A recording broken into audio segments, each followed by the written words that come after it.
Hey, good morning. Sunday, August 23rd. We're going to talk about a couple of my favorite persons in the Bible, Shiphrah and Puah. Do you remember them from Exodus chapter 1 and 2, the Hebrew midwives?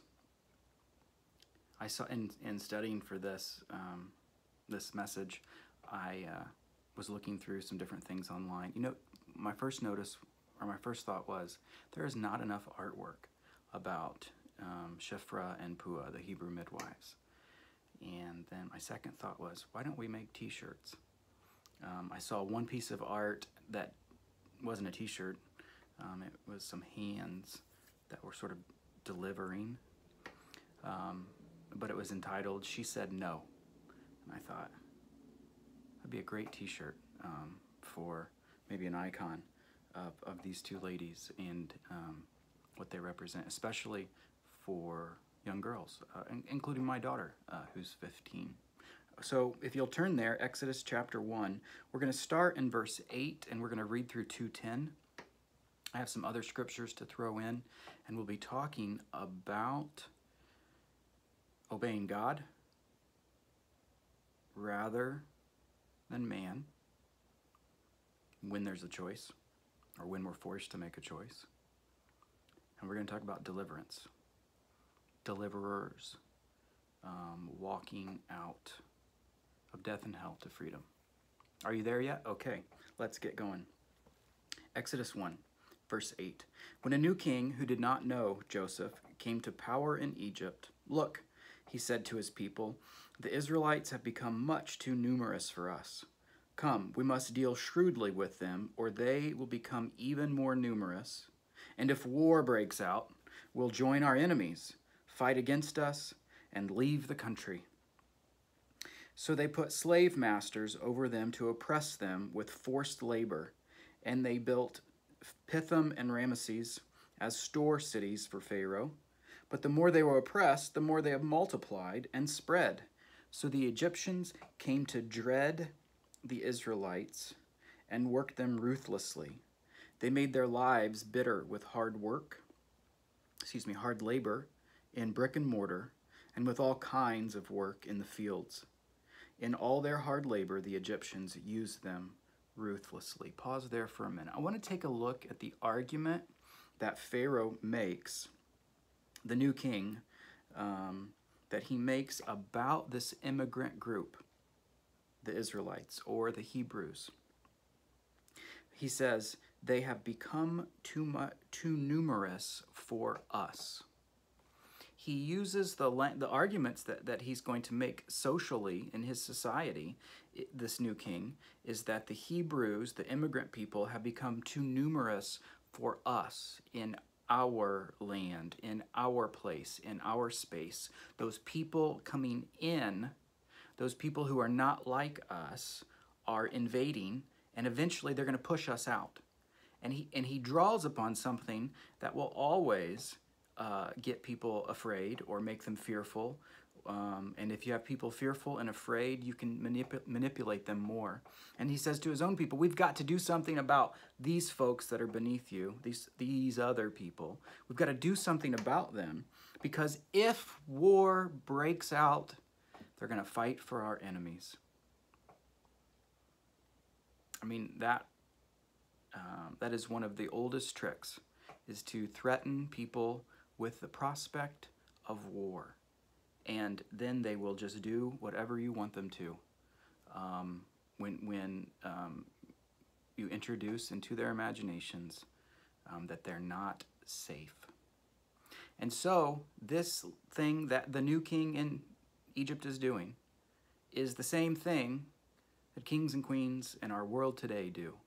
They say the people who are moving, the immigrants who are migrating from here and there, one, they're not like us, and two, they somehow will be a threat to our safety.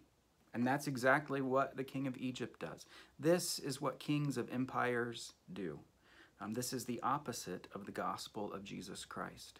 The gospel of Jesus Christ is not about making people afraid of one another so that you can get them under your control or to have them do what you want. Anyway, in this situation, it works because the result is they organize slave masters or taskmasters to put the Hebrews into work camps, put them into prison camps, field camps, brick factories, all kinds of work. And once the king is able to separate them and make the Hebrews not like, quote, his people who live there in that place, whose land it is, once he's able to separate them, then it's not too far before they're dehumanized. And that word in verse 12, where it says, came to dread the Israelites, is actually disgusted. The Egyptians were disgusted with them. This is when you begin to call people or think of them as less than your own humanity. And if it's less than your own humanity, it's not humanity. And you can deal with them in which way? Ruthlessly.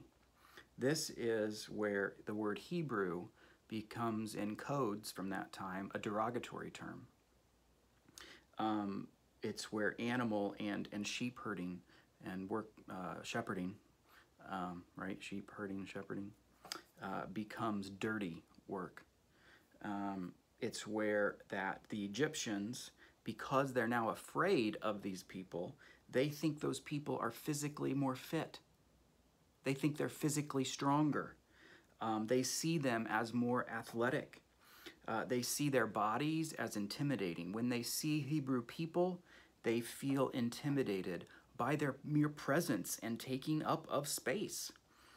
They see how many children they have, and they see their big families, and they're intimidated by all of them. They think that they're dumb for having such big families because they're living in poverty. Why? It's not that, I mean, we forced you into this slavery, but why would you have such big families? You're living in poverty. They begin to work them harder and actually think in their imaginations, the Egyptians do, that these folks who are humans, who God has made, who are created in the image of God, because they've gone down the path to separating the Egyptian humanity from the Hebrew humanity and not viewing them as the same and not viewing their identity as rooted in God's creation just the same, they are able to work them ruthlessly, treat them ruthlessly, deal with them ruthlessly. Imagine that somehow they are stronger and are able to take it and work more because they're Hebrews. Look at them. Do not be confused. There are people in our area, people in our country, people in other countries of the world today, sharing things just like this on social media, on Facebook, on Twitter, on Instagram, just like this. Only instead of the Hebrew people, it might be Mexicans, it might be black people, especially if you think that the United States is for whites or is a white country rather than a set of ideals. If you think this is your land, then you might be confused by leaders referring to immigrants as a threat. Don't be confused that our country is doing the same thing by putting people from Latin America, separating their kids from them. Wait till we get further along in this story. Separating their kids from them, putting them into prison camps, detention camps, not treating them with health care and hygiene supplies. Please don't think, I mean, we're reading the Bible in one hand and I've got a newspaper in my other hand. Do you understand?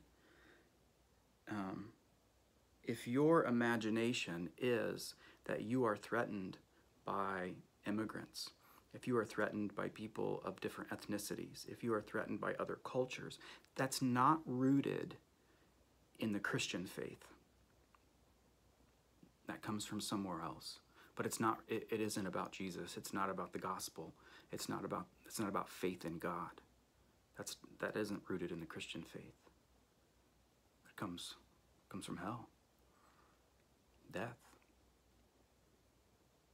from the enemy. And so, where is your imagination?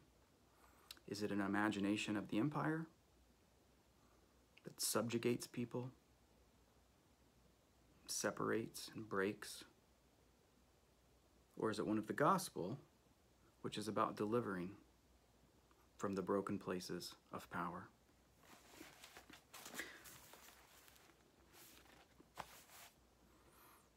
So in verse 15, the king of Egypt said to the Hebrew midwives, those whose names were Shiphrah and Puah, when you help the Hebrew women in childbirth and observe them on the delivery stool, if it is a boy, kill him, but if it is a girl, let her live. The midwives, however, feared God and did not do what the king of Egypt had told them to do. They let the boys live. In other words, that she said no. No. This is what they did in verse 18. Then the king of Egypt summoned the midwives and asked them, "Why have you done this? Why have you let the boys live?" The midwives answered Pharaoh, "Hebrew women are not like Egyptian women. They are vigorous and give birth before the midwives arrive." So God was kind to the midwives, and the people increased and became even more numerous. And because the midwives feared God, he gave them families or households of their own. Pause this just a moment. It's probably the case that these two women were supervisors of a midwife clinic or group that worked with the slave peoples, and they got the message that they were supposed to kill the boys, but let the girls live. But because they feared God, they disobeyed that command. They disobeyed that order. But check out the interaction that they have. So when it's like when the king is hearing, "What are those sounds of baby boys I hear?" And he summons them, and they say, and they play right into the prejudice and the dehumanizing that the king has created by saying, they're not like Egyptian women. The Hebrew women are much more vigorous, and they go ahead and give birth all by themselves before a midwife ever arrives. So you got to think, the king he's either dumb, which is quite possible. It's very possible that he thinks he's wearing clothes, but in fact he's completely naked, and everybody around him is telling him that he's wearing beautiful clothes. It's very possible that he's dumb. But it's also possible that the midwives are standing there telling him something that the king and the ladies, both parties, know is not the case. They're not killing the babies. They're letting them deliver and taking them home, and they're telling him just the opposite. But it's probably the same way that he treats other people. He probably stands in front of their faces and lies all the time to them, tells them the exact opposite. And so all they're doing is standing there with a wink, tongue-in-cheek, however you want to put it.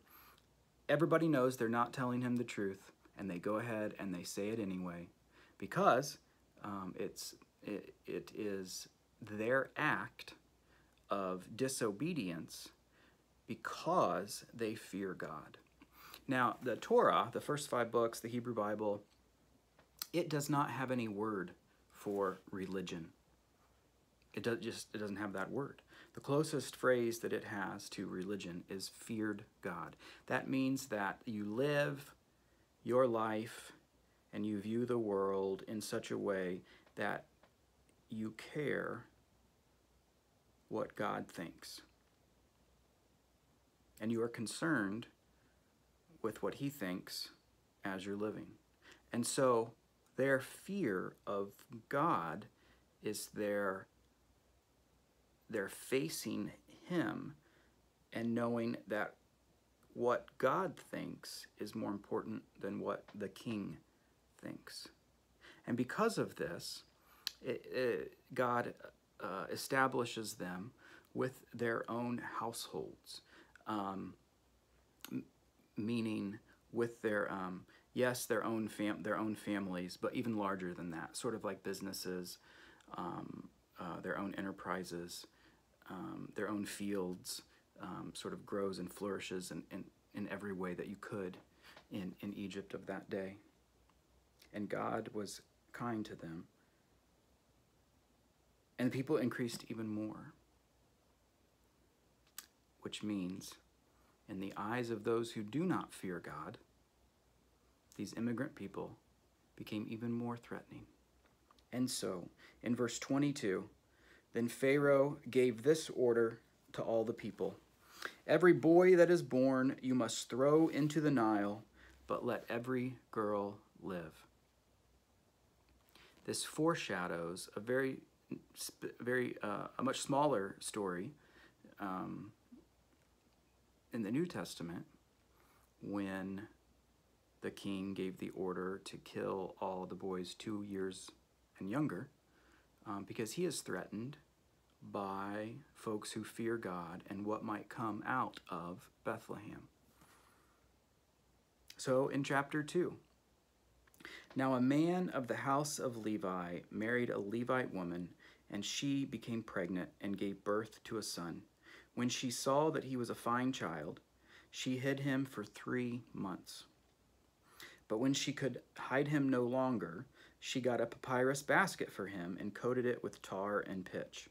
Then she placed the child in it and put it among the reeds along the bank of the Nile. His sister stood at a distance to see what would happen to him. If you've ever been to the Nile or seen video of it, it's like walking in tall grass, wet, marshy, tall grass that you can't see anything.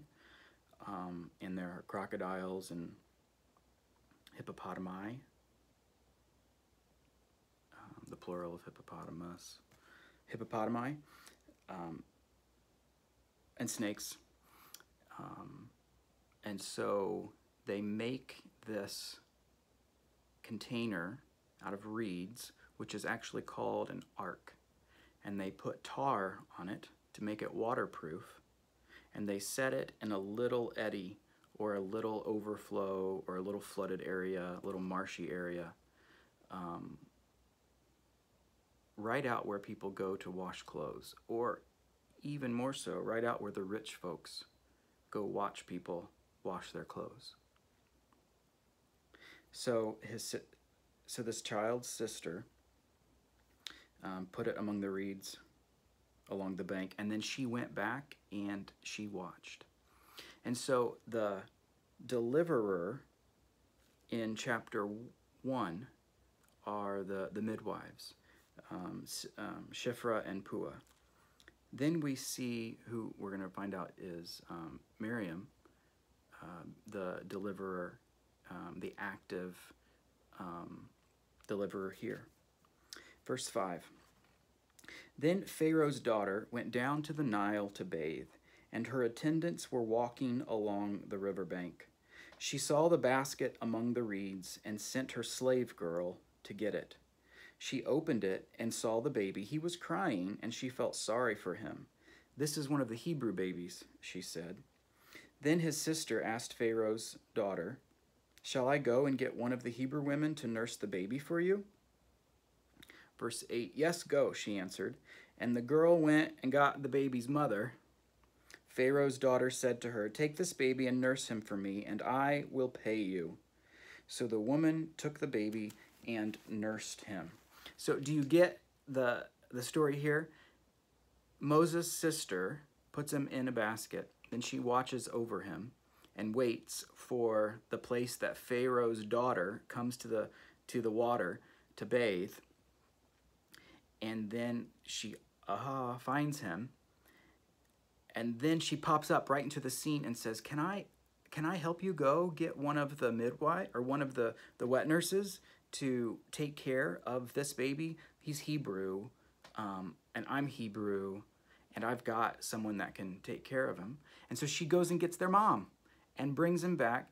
And Pharaoh's daughter says, Here, take this child that's now mine, and I'll pay you to take care. It's like the Hebrews are playing the spoiler.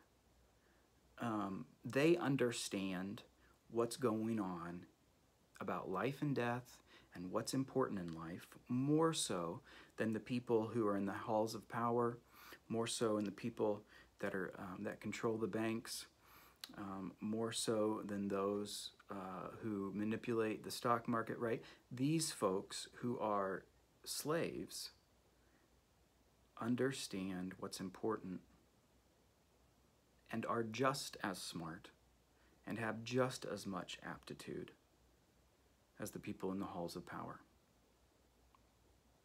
And so the women in verses 1 and 2 are the deliverers. Chapters 1 and 2. Verse 10 of chapter 2, when the child grew older, she took him to Pharaoh's daughter, and he became her son. She named him Moses, saying, I drew him out of the water. Moses means to pull out, or to draw out, or to take out. He was put in an ark. She received pay. And then he takes the name of, he takes an Egyptian name, meaning to pull out or to come out. In our area, there's a verse in Isaiah that's often quoted in very conservative groups that is, says, come out, out from among them. Come out, don't touch anything unclean. And it's often taught as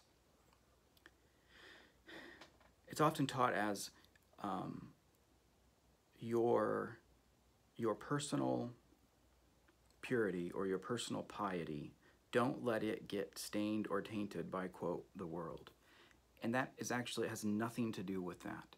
It's more along the lines of, more like Isaiah, speaking for God, is saying, come, run away with me, my love. Come, be delivered out of your problems. Come, get up and leave. You're free. Walk into your dignity. You are delivered. And we know that Moses is the one who goes back and walks the slaves out into their freedom. Come out from among them is walk out of the place, be delivered from the place that is like death and hell to you. Walk out from the place that you are enslaved to. Walk out from the people that you're enslaved to.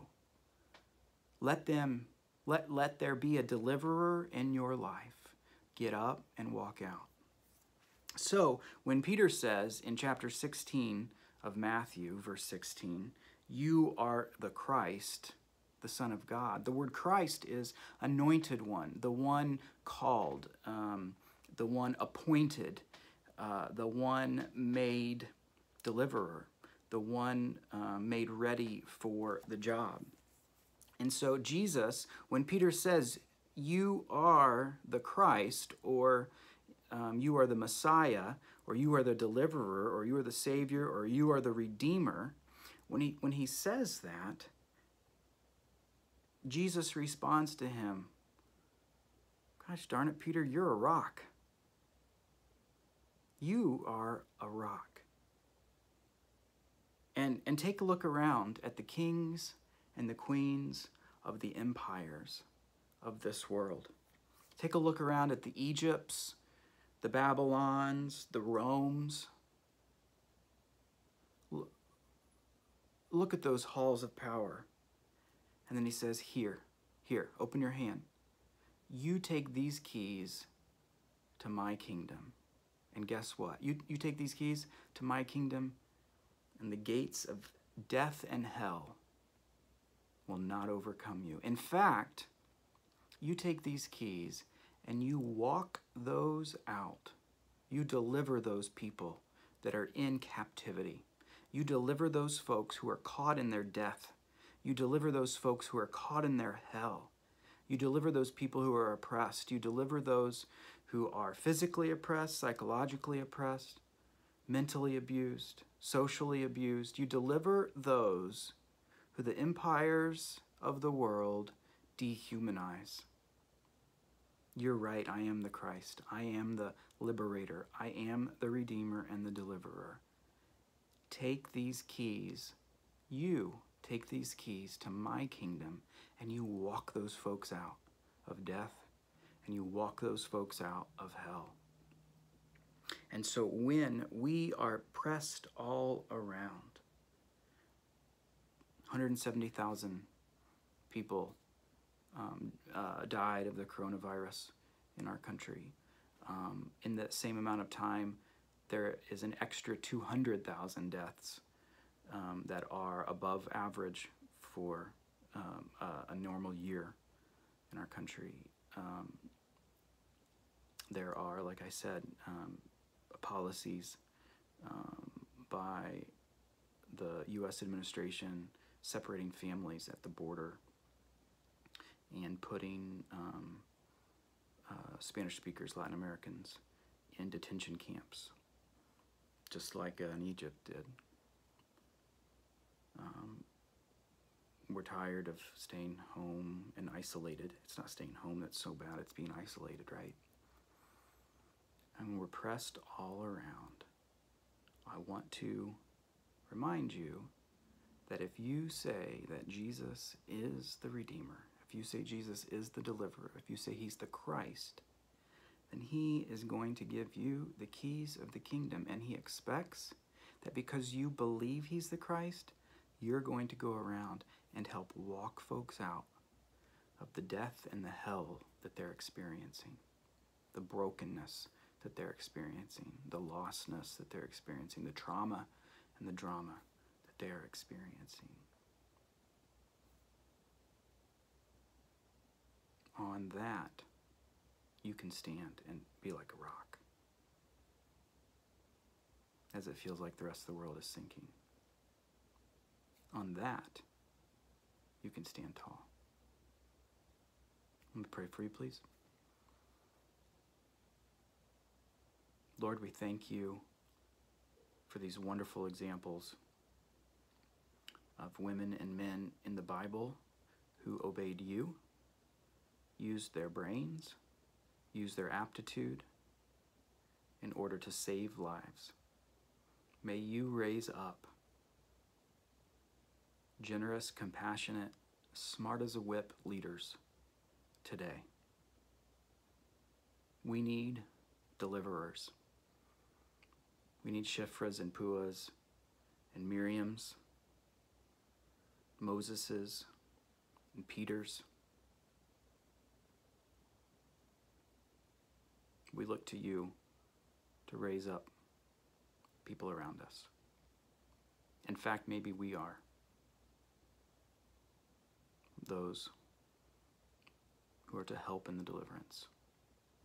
Amen. Be blessed. Have peace. Wear your mask. See you next week.